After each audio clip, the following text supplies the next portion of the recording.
कृष्णाय वासुदेवाय हरये परमात्मने प्रणतः क्लेशनाशाय गोविंदाय नमो नमः। हरे कृष्णा। ओम नमः शिवाय। संगीता धर्म सागर चैनल परिवार में आप सभी भक्तों का दिल से स्वागत है। भगवान श्री हरि विष्णु और माता लक्ष्मी का आशीर्वाद आप सभी भक्तों पर सदा सर्वदा बना रहे। भगवान आपकी सभी मनोकामनाओं को पूर्ण करें। आज हम श्रवण करेंगे वैशाख मास महात्म्य अध्याय 15 का और साथ ही पुण्य फल देने वाली कथा का। हे प्रिय भक्तों, आज वैशाख अमावस्या है। वैशाख अमावस्या के दिन दान और स्नान करने का विशेष महत्व माना जाता है। वैशाख की अमावस्या पर दान करने से पितृ दोष के दुष्प्रभाव को कम किया जा सकता है। इसके अलावा वैशाख अमावस्या पर पवित्र नदियों में स्नान जरूर करना चाहिए और वहीं इस दिन गाय, कौवे और कुत्ते को भोजन कराने से जीवन के कष्ट दूर हो जाते हैं। और हाँ, साथ ही इस दिन कथा का भी जरूर श्रवण करना चाहिए। हमारे चैनल पर कथा पोस्ट कर दी गई है, तो आप सभी भक्तजन एक बार कथा को जरूर सुनिएगा और भगवान भोलेनाथ और माता पार्वती का आशीर्वाद प्राप्त कीजिएगा। तो आइए शुरू करते हैं आज की कथा। एक बार कृष्ण नाम ही हर लेता है जितने पाप, नहीं जीव की शक्ति कर सके वह जीवन में उतने पाप। हे प्रिय भक्तों, तो आइए एक बहुत ही सुंदर कथा को सुनते हैं। किसी देश में एक ब्राह्मण रहा करता था। वह बहुत ही गरीब निर्धन था और वह अपनी निर्धनता के कारण बड़ा दुखी रहता था। जहाँ कहीं भी वह सहायता मांगने जाता, सभी जगह उसे तिरस्कार मिलता। वह ब्राह्मण शास्त्रों को जानने वाला और स्वाभिमानी था। उसने संकल्प किया कि जिस थोड़े से धन व स्वर्ण के कारण धनी लोग उसका तिरस्कार करते हैं, वह उस स्वर्ण को मूल्यहीन कर देगा। वह अपने तप से पारस प्राप्त करेगा और सोने की ढेरियां लगा देगा। लेकिन उसने सोचा कि पारस मिलेगा कहाँ? ढूंढने से तो वह मिलने से रहा। कौन देगा उसे पारस? देवता तो स्वयं लक्ष्मी के दास हैं, वे उसे क्या पारस देंगे? ब्राह्मण ने भगवान शिव की शरण में जाने का निश्चय किया, जो विश्व को विभूति देकर स्वयं भस्मांगराग लगाते हैं। वे कपाली ही कृपा करें तो पारस प्राप्त हो सकता है। घर नहीं, धन नहीं, अन्न और भूषण नहीं, फिर भी शिव महादानी कहलाते हैं। देखत भयंकर पर नाम शिव शंकर, नाश करते हैं तो भी नाथ कहलाते हैं। ब्राह्मण ने निरंतर भगवान शिव का पंचाक्षर मंत्र का जप और कठिन व्रत करना शुरू कर दिया। आखिर भगवान आशुतोष कब तक संतुष्ट नहीं होते? ब्राह्मण की 12 वर्ष की तपस्या सफल हुई। भगवान शिव ने स्वप्न में दर्शन देकर कहा, तुम वृंदावन में श्री सनातन गोस्वामी के पास जाओ। उनके पास पारस है और वे तुम्हें दे देंगे। श्री सनातन गोस्वामी के पास पारस है और वे उस महान रत्न को मुझे दे देंगे। भगवान शंकर ने कहा है तो वे अवश्य ही देंगे। हे प्रिय भक्तों, ऐसा सोचते हुए ब्राह्मण वृंदावन की ओर चल दिए। वे इतने खुश थे कि खुशी के मारे यात्रा की थकान और नींद उनसे कोसों दूर चली गई थी। वृंदावन पहुंचने पर उसने लोगों से श्री सनातन गोस्वामी का पता पूछा। लोगों ने वृक्ष के नीचे बैठे अत्यंत दुर्बल, लंगोट पहने, गुदड़ी रखने वाले एक वृद्ध को श्री सनातन गोस्वामी बताया। चैतन्य महाप्रभु जी के शिष्य सनातन गोस्वामी वृंदावन में वृक्ष के नीचे रहते थे। भीख मांगकर रूखी सूखी खाते, फटी लंगोटी पहनते और गुदड़ी व करवा साथ में रखते थे। 8 प्रहर में केवल 4 घड़ी सोते और शेष समय श्री कृष्ण नाम का कीर्तन करते थे। एक समय वे विद्या, पद, ऐश्वर्य और मान में लिप्त थे। बंगाल के कर्ता धर्ता थे, लेकिन श्री कृष्ण कृपा से, श्री कृष्ण प्रेम की मादकता से ऐसे दीन बन गए कि परम वैरागी बनकर वृंदावन से ही गोलोक पधार गए। ब्राह्मण ने मन में कहा, यह कंगाल सनातन गोस्वामी है। ऐसे व्यक्ति के पास पारस होने की आशा कैसे की जा सकती है? लेकिन इतनी दूर आया हूं तो पूछ ही लेता हूं, पूछने में क्या जाता है। ब्राह्मण ने जब श्री सनातन गोस्वामी से पारस के बारे में पूछा तो उन्होंने कहा, इस समय तो मेरे पास नहीं है, मैं उसका क्या करता। श्री सनातन गोस्वामी ने बताया कि एक दिन मैं यमुना स्नान को जा रहा था, तभी रास्ते में पारस पत्थर पैर से टकरा गया। मैंने उसे वहीं यमुना जी की रेत में गाड़ दिया, जिससे किसी दिन यमुना स्नान से लौटते समय कहीं मुझे छू ना जाए, क्योंकि उसे छू कर तो फिर से स्नान करना पड़ता है। हे ब्राह्मण, अगर तुम्हें वह चाहिए तो तुम उसे वहां से निकाल लो। हे प्रिय भक्तों, सोना, स्त्री आदि भगवान की विस्मृति कराने वाले हैं। इसीलिए जो सच्चे संत पारस के छू जाने भर को अपवित्र मानते हैं। श्री सनातन गोस्वामी ने जहां पारस गाड़ा हुआ था, उस स्थान का पता ब्राह्मण को बता दिया, और जैसे ही ब्राह्मण ने रेत हटाया, उसे वहां पर पारस मिल गया। और यह देखने के लिए कि क्या यह सच में पारस है, इसकी परीक्षा करने के लिए ब्राह्मण लोहे का एक टुकड़ा अपने साथ पहले से ही लाया था। जैसे ही ब्राह्मण ने लोहे के पारस से स्पर्श करवाया, वह स्वर्ण का हो गया।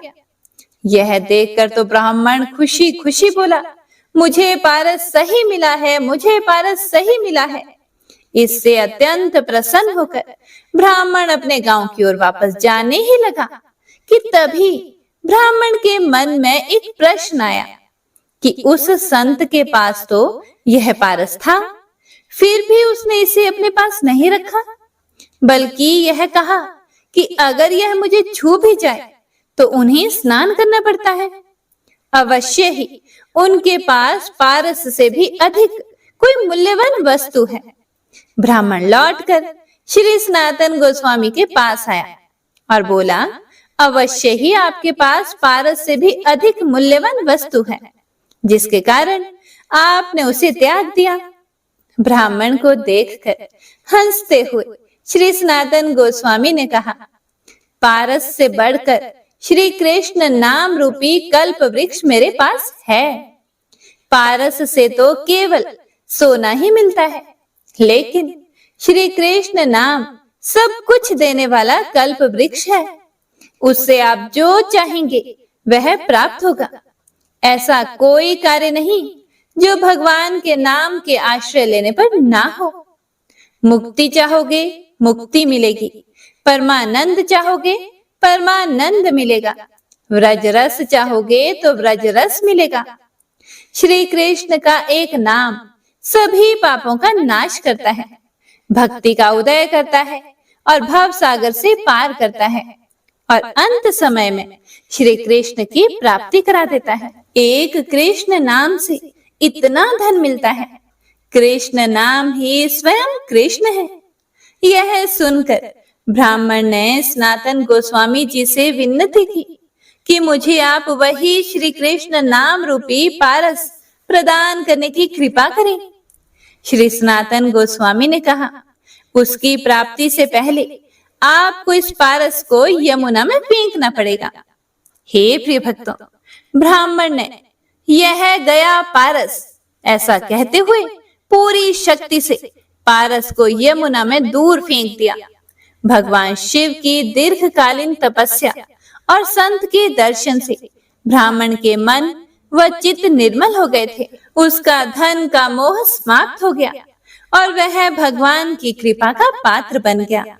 श्री सनातन गोस्वामी ने उसे श्री कृष्ण नाम की दीक्षा दी। वह श्री कृष्ण नाम जिसकी कृपा के एक कण से करोड़ों पारस बन जाते हैं। नाम रूपी पारस से तो सारा शरीर ही कंचन का हो जाता है।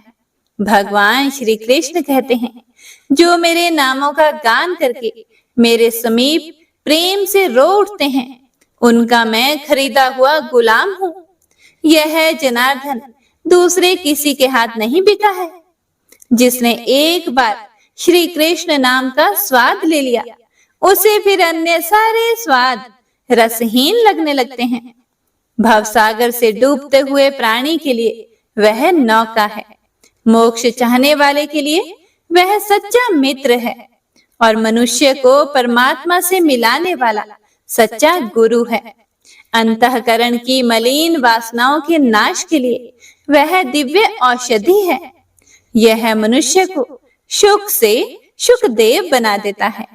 सचमुच श्री कृष्ण नाम पारस से बढ़कर है। तो सभी प्रेम से बोलिए, हरे कृष्ण कृष्ण कृष्ण हरे हरे, हरे राम राम राम हरे हरे, हरे कृष्णा। तो आइए मन में गौरी पुत्र गणेश और अपने कुलिष्ठ देवी देवताओं का ध्यान करते हुए वैशाख मास महात्म्य का रसपान करते हैं। पिछले अध्याय में श्री श्रुतदेव जी महाराज मिथिलापुरी के राजा श्रुति कीर्ति को भगवान कार्तिकेय के जन्म का प्रसंग बताते हैं। आज इस अध्याय में हम राजा हेमकांत की कथा से वैशाख मास में छत्रदान का महत्व जानेंगे। तो आइए प्रारंभ करते हैं। ओम श्री विष्णवे नमः। श्री श्रुतदेव जी से भगवान कार्तिकेय जी के जन्म का वृतांत सुनकर राजा श्रुति कीर्ति ने कहा कि हे महाराज, आपके श्रीमुख से यह कथा सुनकर मैं धन्य हुआ। अब कृपया करके मुझे वैशाख मास में छत्रदान करने का महात्म्य सुनाइए, क्योंकि वैशाख के कर्तव्य शुभ कर्मों को सुनते सुनते मेरी तृप्ति नहीं होती। राजा के ऐसे वचन सुनकर श्रुतदेव जी ने कहा, जो लोग वैशाख मास में धूप से संतप्त होने वाला महात्मा पुरुषों के ऊपर छाता लगाते हैं, उन्हें अनंत पुण्य की प्राप्ति होती है। छत्रदान के फल की एक प्राचीन कथा कहता हूँ, ध्यान पूर्वक सुनो। सतयुग में वंग देश में हेमकांत नाम से विख्यात एक राजा थे। वह कुशकेतु के पुत्र, परम बुद्धिमान और शास्त्रधारियों में श्रेष्ठ थे। एक दिन वे शिकार खेलने में आसक्त होकर एक गहन वन में जाकर घुस गए। वहां अनेक प्रकार के मृग और वराह आदि जंतुओं को मारकर जब वे बहुत थक गए, तब दोपहर के समय मुनियों के आश्रम पर आए। उस समय आश्रम पर उत्तम व्रत का पालन करने वाले शतर्ची नाम वाले ऋषि समाधि लगाए हुए बैठे थे, जिन्हें बाहर के कार्यों का कुछ भी भान नहीं होता था। उन्हें निश्चल बैठे देखकर राजा को बड़ा क्रोध हुआ और उन्होंने उन महात्माओं को मार डालने का निश्चय किया। तब उन ऋषियों के 10,000 शिष्यों ने राजा को मना करते हुए कहा, ओ खोटी बुद्धि वाले नरेश, हमारे गुरु लोग इस समय समाधि में स्थित हैं। बाहर कहाँ क्या हो रहा है इसको ये नहीं जानते, इसीलिए इन पर तुम्हें क्रोध नहीं करना चाहिए। तब राजा ने क्रोध से विवल होकर शिष्यों से कहा कि हे द्विज कुमारों, मैं मार्ग से थका मांदा यहाँ आया हूँ, इसीलिए तुम ही लोग मेरा आतिथ्य करो। राजा के ऐसा कहने पर वे शिष्य बोले कि हम लोग भिक्षा मांगकर खाने वाले हैं।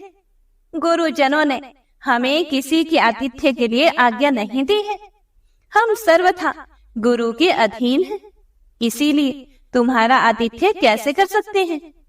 शिष्यों का यह कोरा उत्तर पाकर राजा ने उन्हें मारने के लिए धनुष उठाया और इस प्रकार कहा कि मैंने हिंसक जीवों और लुटेरों के भय आदि से जिनकी अनेकों बार रक्षा की है, जो मेरे दिए हुए दानों पर ही पलते हैं, वे आज मुझे ही सिखाने चले। ये मुझे नहीं जानते, ये सभी कृतघ्न और बड़े ही अभिमानी हैं। इन आतताइयों को मार डालने पर भी मुझे कोई दोष नहीं लगेगा। ऐसा कहकर वे कोपित होकर धनुष से बाण छोड़ने लगे। बेचारे शिष्य आश्रम छोड़कर भय से भाग चले। भागने पर भी हेमकांत ने उनका पीछा किया और 300 शिष्यों को मार गिराया। शिष्यों के भाग जाने पर आश्रम पर जो कुछ सामग्री थी उसे राजा के पापात्मा सैनिकों ने लूट लिया। राजा के अनुमोदन से ही उन्होंने वहां पर इच्छानुसार भोजन किया। उसके बाद दिन बीतते बीतते राजा सेना के साथ अपनी पुरी में आ गए। राजा कुशकेतु ने जब अपने पुत्र का यह अन्यायपूर्ण कार्य सुना, तब उसे राज्य करने के अयोग्य जानकर उसकी निंदा करते हुए उसे देश से निकाला दे दिया। पिता के त्याग देने पर हेमकांत घने वन में चला गया। वहां उसने बहुत वर्षों तक निवास किया। ब्रह्म हत्या उसका सदा पीछा करती रहती थी, इसीलिए वह कहीं भी स्थिरता पूर्वक रह नहीं पाता था। इस प्रकार उस दुष्ट आत्मा के 28 वर्ष व्यतीत हो गए। एक दिन वैशाख मास में जब दोपहर का समय हो रहा था, महामुनि त्रित तीर्थ यात्रा के प्रसंग से उस वन में आए। वे धूप से अत्यंत संतप्त और तृषा से बहुत पीड़ित थे, इसीलिए किसी वृक्षहीन प्रदेश में मूर्छित होकर गिर पड़े। दैव योग से हेमकांत उधर आ निकला। उसने मुनि को प्यास से पीड़ित, मूर्छित और थका मांदा देखकर उन पर बड़ी दया की। उसने पलाश के पत्तों से छत्र बनाकर उनके ऊपर आती हुई धूप का निवारण किया। वह स्वयं मुनि के मस्तक पर छाता लगाए खड़ा हुआ और तुम्बी में रखा हुआ जल उनके मुंह में डाला। इस उपचार से मुनि को चेत हो आया और उन्होंने क्षत्रिय के दिए हुए पत्ते के छाते को लेकर अपनी व्याकुलता दूर की। उनकी इंद्रियों में कुछ शक्ति आई और वो धीरे धीरे किसी गांव में पहुंच गए। उस पुण्य के प्रभाव से हेमकांत की 300 ब्रह्म हत्याएं नष्ट हो गईं। इसी समय यमराज के दूत हेमकांत को लेने के लिए वन में आए। उन्होंने उसके प्राण लेने के लिए संग्रहणी रोग पैदा किया। उस समय प्राण छूटने की पीड़ा से छटपटाते हुए हेमकांत ने 3 अत्यंत भयंकर यमदूतों को देखा, जिनके बाल ऊपर की ओर उठे हुए थे। उस समय अपने कर्मों को याद करके वह चुप हो गया। हे प्रिय भक्तों, छत्रदान के प्रभाव से उसको भगवान विष्णु का स्मरण हुआ। उसके स्मरण करने पर भगवान महाविष्णु ने अपने द्वारपाल से कहा कि तुम शीघ्र जाओ, यमदूतों को रोको, हेमकांत की रक्षा करो।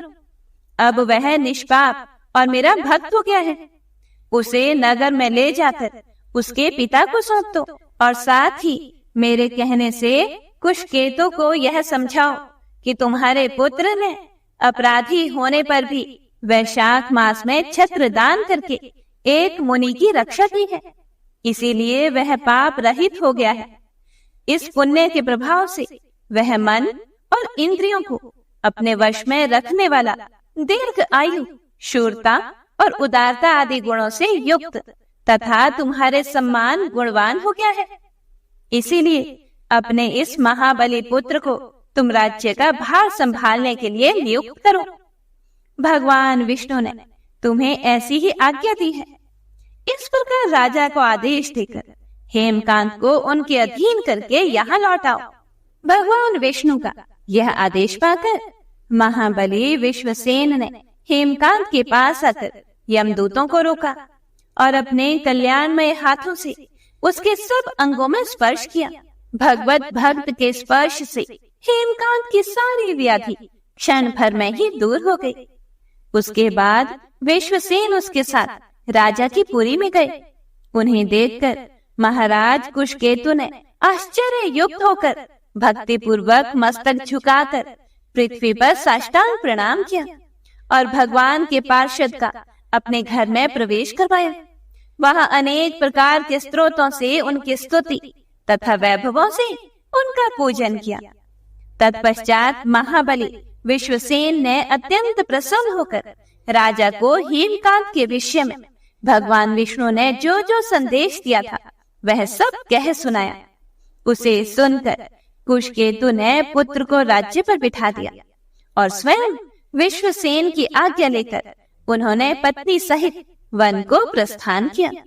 तदंतर महामना विश्वसेन हेमकांत से पूछकर और उसकी प्रशंसा करके श्वेत द्वीप में भगवान विष्णु के समीप चले गए। तब से राजा हेमकांत वैशाख मास में बताए हुए भगवान की प्रसन्नता को बढ़ाने वाले शुभ धर्मों का प्रति वर्ष पालन करने लगे।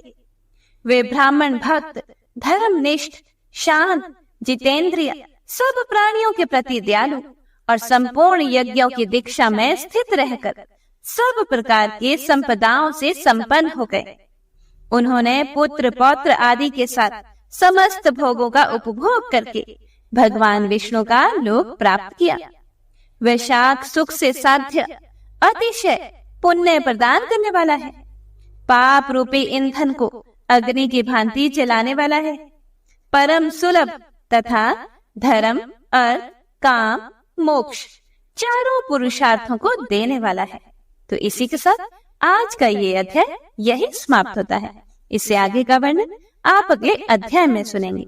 हे प्रिय भक्तों, तो आइए अब बड़ी ही पावन कथा का रसपान करते हैं, जिसे सुनने से व्यक्ति को कभी भी आर्थिक कठिनाई का सामना नहीं करना पड़ता। एक गांव में एक बुढ़िया माई रहती थी। उनके 2 बेटे तथा 2 बहुएं थी। बुढ़िया माई भगवान श्री हरि विष्णु की परम भक्त थी।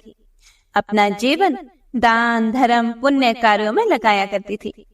परंतु बुढ़िया माई कभी भी मंदिर और सत्संग में व तीर्थ स्थानों पर नहीं जाती थी।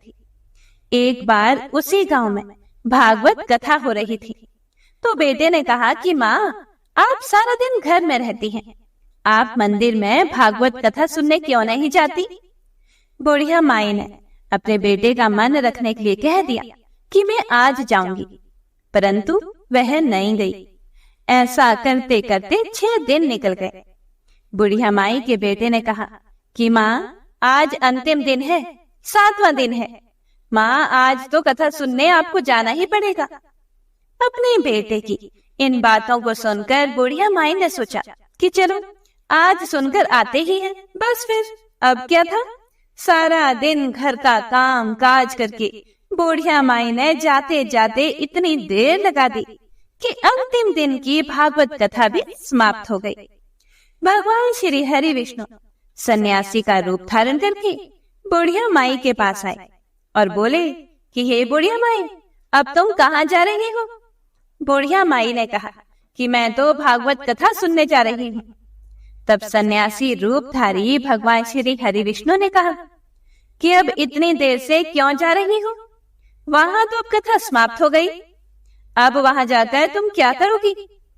बुढ़िया माई ने कहा कि अब घर से निकली हूँ तो जाकर ही आऊंगी। तब सन्यासी रूपधारी भगवान श्री हरि ने कहा, अब कथा समाप्त हो गई है, भक्त लोग भी अपने अपने घर चले गए हैं, अब तुम वहां से क्या लाओगी?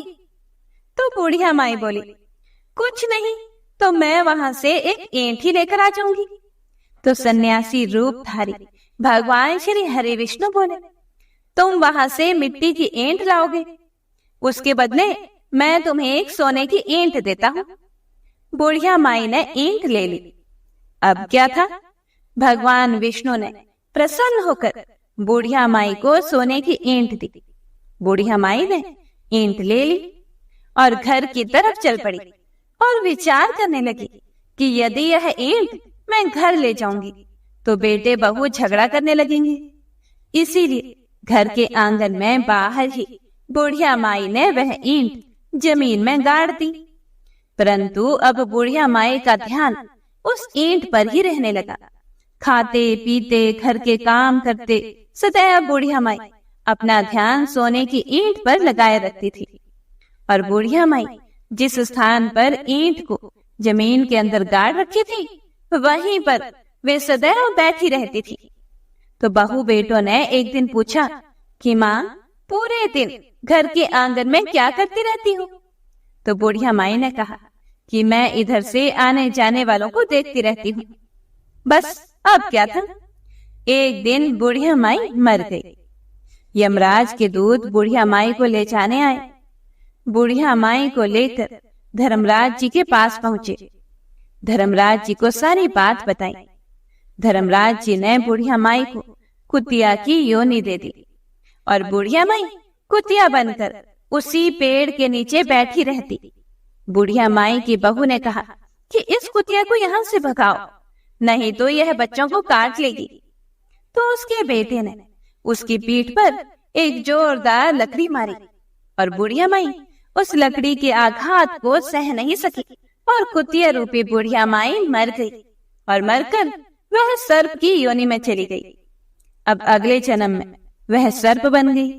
अब सर्प बनने के बाद भी बुढ़िया माई उसी आंगन में उसी सोने की ईंट के पास बैठी रहती थी। आंगन में सांप को देखकर बेटी बहू ने सोचा कि यह सांप किसी को काट न ले। इसी डर से उसे मारने के लिए आगे बढ़े और उस सांप को मार डाला। फिर बुढ़िया माई मरकर धर्मराज जी के पास पहुंची। अब बुढ़िया माई को धर्मराज जी ने चींटी यानी कीड़ी का रूप धारण करके उस आंगन में कीड़ी नगरा बना दिया। आंगन में कीड़ी नगरा हो गया। वहां ढेर सारी चींटियां रहने लगी। अब घर वाले बहुत परेशान हो गए। उसके चलते घर वाले भोजन भी नहीं बना पाते थे और मन ही मन सोचने लगे कि आखिर ये क्या हो रहा है, हमारे घर में यह सब चीजें क्यों हो रही हैं। इसी जगह पर पहले कुत्ता बैठता था, फिर इसके बाद इसी जगह पर सांप बैठने लगा और फिर इसके बाद यहाँ कीड़ी नगरा बन गया। यह सब सोचकर बेटे बहू बहुत परेशान हो गए। चींटियों की वजह से उनके घर में रहना भी मुश्किल हो गया था। अब यह सोचकर बहू बेटे मन ही मन भगवान विष्णु का स्मरण करने लगे। तब भगवान श्री हरि विष्णु सन्यासी का रूप धारण करके वहां पर आए और बोले कि कुछ खाने को दे दो। तो घर वालों ने कहा कि हे महाराज, हमने खाने को कुछ भी नहीं बनाया है, क्योंकि हमारे घर में कीड़ी नगरा हो गया है। आप ही इसका कुछ उपाय बताइए। तब महाराज जी ने आंगन में उसी कीड़ी नगरा के पास में ही खुदवाई करवाई और सोने की ईंट निकलवाई और उस ईंट को दोनों बेटों को बराबर बराबर करके उन्होंने दे दिया और कहा कि तुम्हारी मां के नाम से दान पुण्य करना, धर्मशाला बनवाना, पाठशाला बनवाना, प्याऊ बनवाना, गौशाला में गाय के चारे खाने की व्यवस्था करना। हे प्रिय भक्तों, परंतु दोनों बेटे आपस में झगड़ने लगे कि तू दान कर, तू दान कर। किसी ने बुढ़िया माई के नाम से कोई भी दान नहीं किया और कीड़ी नगरा वहां उसी रूप में स्थापित रहा। कुछ दिन बाद सन्यासी वापस आए और बुढ़िया माई के बेटों ने भगवान स्वरूप धारी सन्यासी महाराज से कहा कि हे सन्यासी महाराज, हमारे घर की हालत वैसी की वैसी ही है, कीड़ी नगरा तो वैसे का वैसा ही है। तब साधु रूपधारी सन्यासी महाराज ने कहा कि वह सोने की ईंट के टुकड़े लाओ और उन्हें बेचकर उनमें से जो भी धन मिले उसे तुम्हारी मां के नाम से दान पुण्य करो। इस कीड़ी नगरा पर शक्कर और आटा डालो। तुम ऐसा करोगे तो तुम्हारी मां को मोक्ष प्राप्त होगा। इससे तुम्हारे घर से कीड़ी नगरा चला जाएगा। हे प्रिय भक्तगणों, उन दोनों बेटों ने वैसा ही किया। तब जाकर उस बूढ़ी माई को मोक्ष मिला और उन बेटों के घर से कीड़ी नगरा चला गया। हे प्रिय भक्तगणों, जो भी मनुष्य प्रतिदिन सुबह आटा और शक्कर और घी मिलाकर कीड़ी नगरे पर डालता है, वह सदैव धनवान, पुत्रवान, संपन्न और सुख शांति से जीवन यापन करता है। उसके घर में कभी भी कोई कष्ट नहीं आता। उसका जीवन सदा सर्वदा आनंद से व्यतीत होता है। उसके परिवारजन उससे अत्यधिक स्नेह करते हैं। कीड़ी नगरा प्रतिदिन सींचने से और कीड़ी नगरा की कहानी सुनने से, दान पुण्य करने से और धर्म कार्यों में रुचि लगाने से जीवन उत्तम हो जाता है। पाप नाशक स्तोत्र के बारे में महात्मा पुष्कर कहते हैं कि मनुष्य चित्त की मलिनतावश चोरी, हत्या, पर स्त्री गमन आदि विभिन्न पाप करता है, पर जब मन कुछ शुद्ध होता है तब उसे इन पापों से मुक्ति की इच्छा होती है। उस समय भगवान नारायण की दिव्य स्तुति करने से समस्त पापों का प्रायश्चित पूर्ण होता है। इसीलिए इस दिव्य स्तोत्र का नाम समस्त पाप नाशक स्तोत्र है। तो आइए पूरे प्रसन्नचित मन से इसे श्रवण करते हैं। पुष्कर जी बोले, सर्वव्यापी विष्णु को सदा नमस्कार है। श्री हरि विष्णु को नमस्कार है। मैं अपने चित्त में स्थित सर्वव्यापी अहंकार शून्य श्री हरि को नमस्कार करता हूँ। मैं अपने मानस में विराजमान अव्यक्त, अनंत और अपराजित परमेश्वर को नमस्कार करता हूँ। सबके पूजनीय, जन्म और मरण से रहित प्रभावशाली श्री विष्णु को नमस्कार है। विष्णु मेरे चित्त में निवास करते हैं। विष्णु मेरी बुद्धि में विराजमान है। विष्णु मेरे अहंकार में प्रतिष्ठित हैं और विष्णु मुझ में भी स्थित हैं। वे श्री विष्णु ही चराचर प्राणियों के कर्मों के रूप में स्थित हैं। उनके चिंतन से मेरे पाप का विनाश हो। जो ध्यान करने पर पापों का हरण करते हैं और भावना करने से स्वप्न में दर्शन देते हैं। इंद्र के अनुज शरणागत जनों का दुख दूर करने वाले उन पापापहारी श्री विष्णु को मैं नमस्कार करता हूँ। मैं इस निराधार जगत में अज्ञान के अंधकार में डूबते हुए को हाथ का सहारा देने वाले परात्पर स्वरूप श्री विष्णु के सम्मुख नतमस्तक होता हूँ। सर्वेश्वर प्रभो, कमल नयन परमात्मन, ऋषिकेश, आपको नमस्कार है। इंद्रियों के स्वामी श्री विष्णु, आपको नमस्कार है।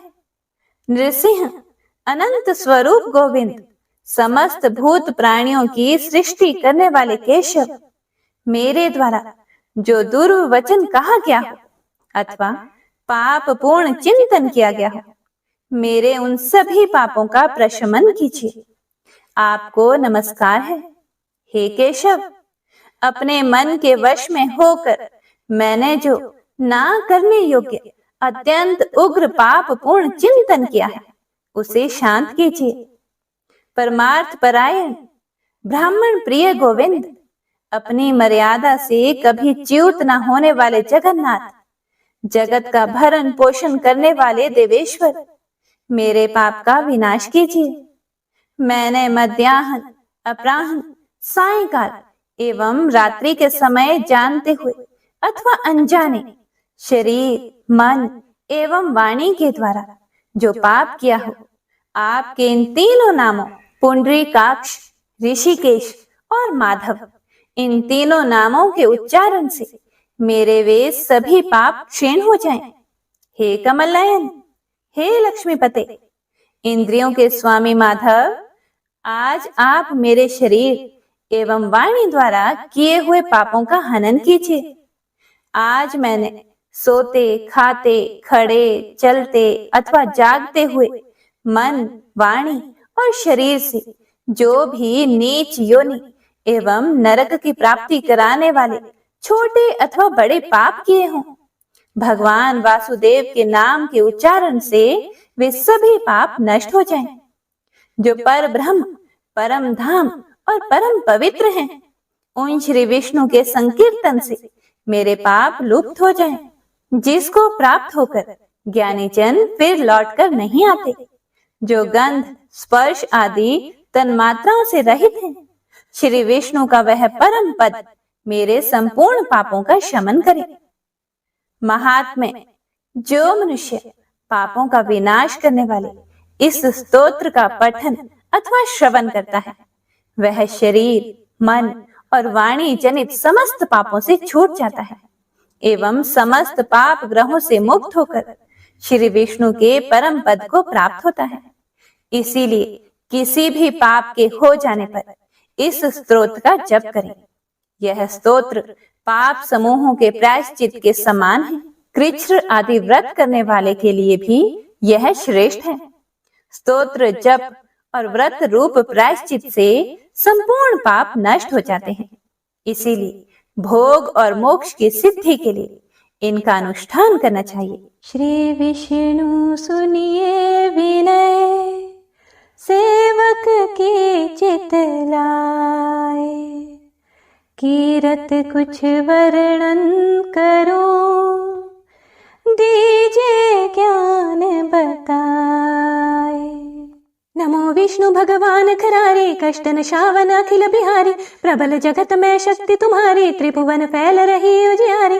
सुंदर रूप मनोहर सूरत, सरल स्वभाव मोहनी मूरत, तन पर पीतांबर अति सोहत, बैजंती माला मन मोहत। शंख चक्र कर गदा बिराजे, देखत दैत्य असुर दल भाजे, सत्य धर्म मद लोभ न गाजे, काम क्रोध मद लोभ न छाजे।